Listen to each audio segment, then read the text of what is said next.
नमस्कार। आज मार्गशीर्ष शुक्ल अष्टमी शके 1936 सादर करीत आहोत ठाणे वार्ता। ठळक घडामोडी। उल्हासनगरमध्ये विषारी वायूची 100हून अधिक नागरिकांना बाधा। आदिवासी बालविज्ञान परिषद 5 डिसेंबरला भिनार आश्रमशाळेत आणि बंदी क्षेत्रात आंदोलन करणाऱ्या नगरसेवकांवर कारवाई करण्याची धर्मराज्य पक्षाची मागणी। या आणि इतर घडामोडी विस्तृतपणे पण काही क्षणातच। ठाणे वार्ता पहा श्रीस्थानक वाहिनीवर। आता सकाळी 9:15 पासून रात्री 9:15 पर्यंत ठाणे वार्ता, ठाण्यातील पहिलं दृकश्राव्य माध्यम। श्रीस्थानक वाहिनी ठाण्याची स्वतःची वाहिनी। ठाण्यातील घडामोडी, कार्यक्रम, वादविवाद, अगदी गाणी, नाटकं याचा आनंद घर बसल्या पहा श्रीस्थानक वाहिनी।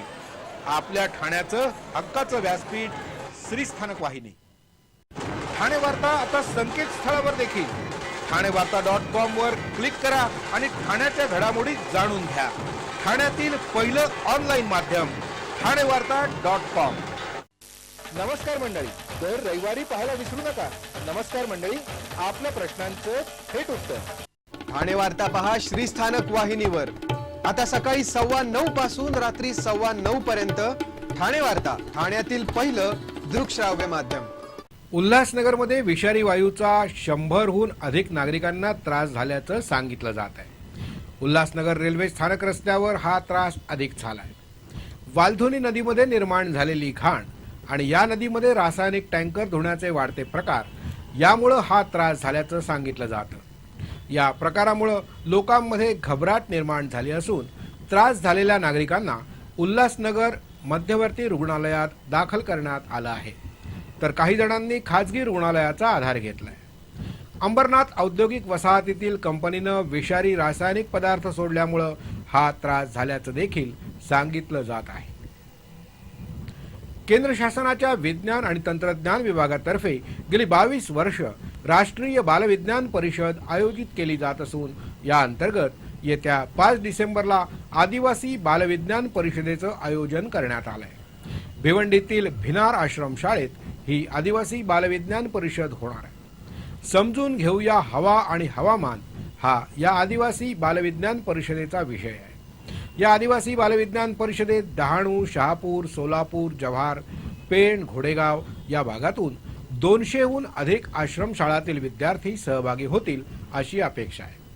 या परिषदेतून निवडलेले प्रकल्प 27 ते 31 डिसेंबर दरम्यान होणाऱ्या राष्ट्रीय बालविज्ञान परिषदेत महाराष्ट्राचं प्रतिनिधित्व करतील।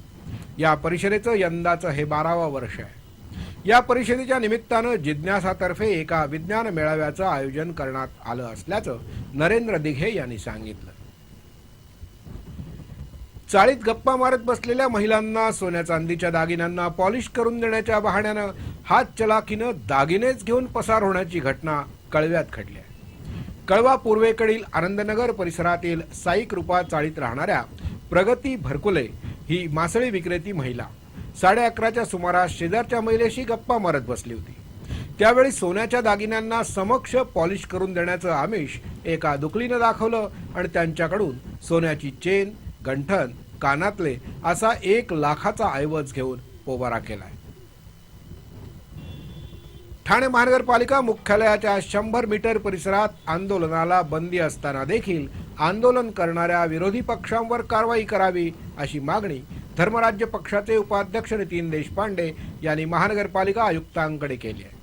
20 नोव्हेंबरला विरोधी पक्षांनी पालिका क्षेत्रातील डेंग्यू आणि पालिकेच्या आर्थिक डबघाईच्या विरोधात प्रतिकात्मक अंत्ययात्रा काढून प्रशासनाचा आणि सत्ताधाऱ्यांचा निषेध केला होता।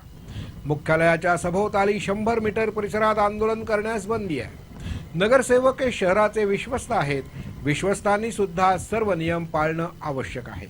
त्यामुळे ज्या नगरसेवकांनी या नियमाचा भंग केला त्यांच्यावर त्वरित पोलीस कारवाई करावी अथवा 100 मीटर परिसरात आंदोलन बंदीचा नियम रद्द करावा अशी मागणी नितीन देशपांडे यांनी केली आहे। ज्यामुळे नागरिक आणि लोकप्रतिनिधी यांच्यात दुजाभाव न करता स्थानिक स्वराज्य संस्थांचा देखील आदर राखला जाईल असं नितीन देशपांडे यांचं म्हणणं आहे।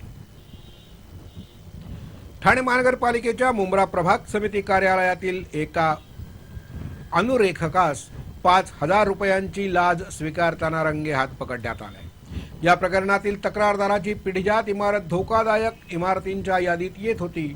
धोकादायक इमारतींच्या यादीतून आपली इमारत वगळावी जावी म्हणून तक्रारदारानं रामकृष्ण पाटील या अनुरेखकाशी संपर्क साधला. त्यांनी यासाठी 5,000 रुपयांची मागणी तक्रारदाराकडे केली. तक्रारदारानं या प्रकरणी लाचलुचपत विभागाकडे तक्रार केली.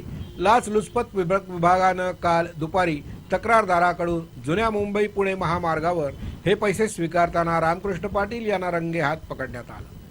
दुसऱ्या एका प्रकरणात ट्रान्सफॉर्मर घेऊन जाणारा ट्रेलर सोडवण्यासाठी 8,000 रुपये स्वीकारणारे कल्याण वाहतूक शाखेचे पोलीस निरीक्षक अरुण जोशी आणि वाहतूक वॉर्डन अफान पंडे अशा दोघांना रंगेहात पकडण्यात आलंय. या प्रकरणातील तक्रारदाराचा ट्रान्सफॉर्मर घेऊन जाणारा ट्रेलर खडकपाडा इथल्या वाहतूक शाखेमध्ये थांबवून ठेवण्यात आला होता. हा ट्रेलर सोडवण्यासाठी अरुण जोशी यांनी 10,000ची मागणी केली होती, पण तडजोडी अंती ही रक्कम 8,000 रुपये करण्यात आली. तक्रारदाराकडून वाहतूक वॉर्डन अफान पंडे यांच्या मार्फत ही रक्कम स्वीकारताना त्यांना रंगे हात पकडण्यात आलंय. ठाणे वार्ता पहा श्रीस्थानक वाहिनीवर. आता सकाळी 9:15 पासून रात्री 9:15 पर्यंत ठाणे वार्ता, ठाण्यातील पहिलं दृकश्राव्य माध्यम. आपला परिसर स्वच्छ आणि सुंदर ठेवण्यासाठी ठाणे महापालिकेत सहकार्य करा. ओला सुका कचरा वेगवेगळा जमा करा आणि रोगराईपासून मुक्तता मिळवा.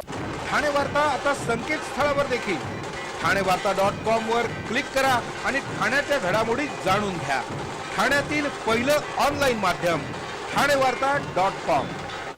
डॉक्टर आणि रुग्णांचं पिढ्यानपिढ्यांचं जिव्हाळ्याचं नातं म्हणजेच डॉक्टर बेडेकर हॉस्पिटल. आता अत्याधुनिक सोयी सुविधा आणि तंत्रज्ञान युक्त वंध्यत्व निवारण केंद्रात IVF आणि टेस्ट ट्यूब बेबीची ही सुविधा. डॉक्टर बेडेकर हॉस्पिटल, महर्षी कर्वेपथ, ठाणे. 65 वर्षांची निरंतर सेवा. व्यवसायात बदल करण्यासाठी 50% सूट. संगिनी साडीज मध्ये अगदी कोणतीही साडी आता अर्ध्या किमतीत, पण फक्त 30 नोव्हेंबर पर्यंतच. त्वरा करा.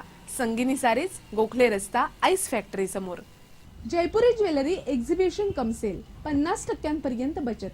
American diamond sets, mangalsutra, fancy bracelet, fancy earring top, radium आणि गोल्ड प्लेटेड बांगड्या आणि अन्य ज्वेलरी फक्त जयपुरी ज्वेलरी एक्झिबिशन मध्ये, अशोका बेसमेंट जवळ, गोखले रोड, नौपाडा, ठाणे पश्चिम. ठाणे वार्ता पहा श्रीस्थानक वाहिनीवर. आता सकाळी 9:15 पासून रात्री 9:15 पर्यंत ठाणे वार्ता, ठाण्यातील पहिलं दृकश्राव्य माध्यम. ठाणे जिल्हा परिषदेच्या शाळांमधील शिक्षकांना वेतन आणि भविष्य निर्वाह निधीची रक्कम वेळेवर मिळावी म्हणून कोकण पदवीधर मतदारसंघाचे आमदार निरंजन डावखरे यांनी आपल्या आमदार निधीतून जिल्हा परिषदेच्या माध्यमिक शिक्षण विभागाला 5 संगणक आणि 2 प्रिंटर, तर वेतन पथक आणि भविष्य निर्वाह निधी कार्यालयाला 3 संगणक आणि 2 प्रिंटर दिले आहेत. ठाणे जिल्हा परिषदेच्या शाळांमधील शिक्षकांना भविष्य निर्वाह निधीची रक्कम मिळायला 8 ते 9 महिने लागतात. याबाबत अनेक शिक्षकांनी निरंजन डावखरे यांच्याकडे तक्रारी केल्या होत्या. डावखरे यांनी या प्रकरणी माध्यमिक विभागाचे शिक्षणाधिकारी उर्मिला पारधी आणि वेतन पथक भविष्य निर्वाह निधी कार्यालयाचे अधीक्षक AP परदेशी यांची भेट घेऊन त्यांच्याशी चर्चा केली. त्यावेळी अपुऱ्या कर्मचाऱ्यांचं कारण त्यांना देण्यात आलं. डावखरे यांनी यावर शिक्षण उपसंचालकांशी चर्चा करून त्यांच्या ही बाब निदर्शनास आणली. त्यावेळी त्यांनी आपल्या कार्यालयातील अतिरिक्त कर्मचारी ठाणे कार्यालयात बदली करण्याचं मान्य केलं. शिक्षकांना भविष्य निर्वाह निधीची रक्कम त्वरित मिळावी म्हणून हे संगणक आणि प्रिंटर डावखरे यांनी उपलब्ध करून दिले. त्याचप्रमाणे माध्यमिक विभागातील 926 वाढीव पदांना मान्यता देण्यात आली. पण उपसंचालकांनी जारी केलेल्या परिपत्रकात विधानमंडळाच्या मान्यतेनंतर मान्यता दिली जाईल असं म्हटलंय.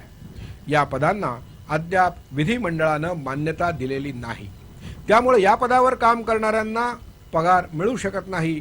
ही बाब देखील शिक्षण उपसंचालकांच्या निदर्शनास आणली आहे. सहकारी संस्थांच्या निवडणुकांमुळे निबंधक कार्यालयातील कामकाज ठप्प झाल्यानं निवडणुकांसाठी सहकार क्षेत्रातील तज्ज्ञांची नियुक्ती करावी अशी मागणी ठाणे सहकार वकील संघटनेनं केली.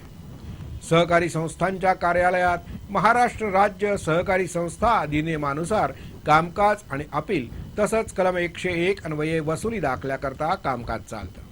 पण या कार्यालयातील अधिकारी वर्ग निवडणुकीच्या कामकाजाला लावल्यानं गेल्या महिनाभरापासून सहकारी संस्थांच्या कार्यालयातील कामकाज ठप्प झालंय. क आणि ड वर्गातील सहकारी संस्थांच्या निवडणुका सध्या जिल्ह्यात सुरू आहेत. प्रत्येक निवडणूक कार्यक्रम 35 दिवसांचा असल्यामुळं निवडणुकीचं कामकाज लवकर संपणार नाहीये. राज्य सहकार निवडणूक प्राधिकरणानं नियुक्त केलेल्या सहकार अधिकाऱ्यांना निवडणुकीच्या कामातून मुक्त करून निवडणूक कामकाजासाठी सहकार क्षेत्रातील तज्ज्ञांची नियुक्ती करावी अशी मागणी ठाणे सहकार वकील संघटनेनं केली आहे.